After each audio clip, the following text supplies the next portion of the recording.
Hey everyone, Dr. Tam here. I want to talk to you about one of the top 3 causes of knee pain that sometimes are unknown. One of the top 3 unknown causes, I should say, of knee pain. Some people will know it, but it can be hard to diagnose if you don't know what you're looking for.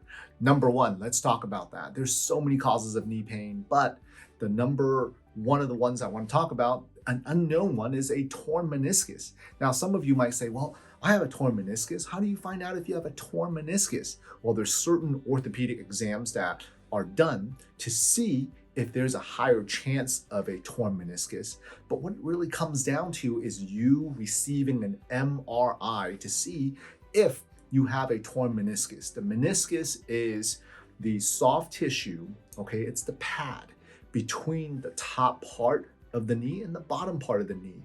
And sometimes when you twist your knee and plant and twist, a lot of athletes, you see football players, soccer players, they plant their foot and then they turn their body. And what happens is the meniscus is then slightly torn. You may not get a full tear. I mean, for example, if I were to use a sticky note, right? Let me see if I can find a sticky note somewhere. You know what? Right over here. I'm going to use this as a meniscus, okay? If the meniscus in the knee, which sits flat like this, is slightly torn, okay, then that is a minor tear in a meniscus. A full tear, I mean, it's completely separation of the meniscus. That is a bigger problem. On a small tear, sometimes the meniscus over time can heal itself.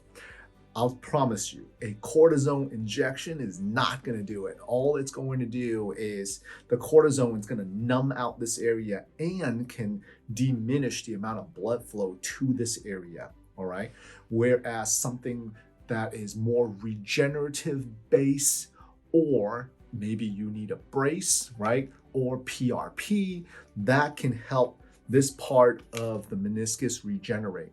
If it's torn quite a bit like this, well, that might be something that is surgical, okay? There gets to a point where you may have to surgically repair it, and a meniscus repair, if it's done correctly and you do the right amount of rehab, your body can heal from it, right? The sooner you get to it, the better. Now, the second thing is patellar tendonitis. What is that? We have something in our knee called the patellar tendon. It is that floating bone, okay? Sometimes it's called the kneecap, right?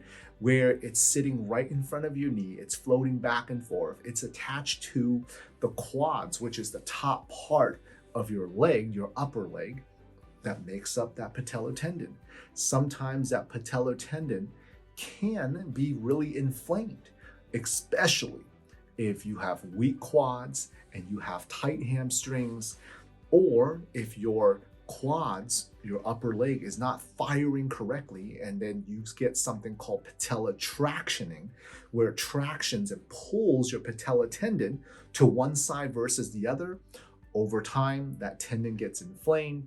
Every time you walk up and down the stairs, every time you bend your knee, you end up having that patellar tendon problem, okay? So the next thing that can happen is a bursitis of the knee. You have something called a bursa, which is like a small little pocket of fluid in the knee joint itself. And there are times where if your knee is out of alignment, maybe you're putting too much pressure on one knee versus the other, that pocket will get inflamed. Did you know that you also have a bursa in your hip and also in your shoulder as well? Okay, and the way to help that is you got to figure out what's causing that inflammation to begin with. So hope you learn a lot today. We'll see you next time.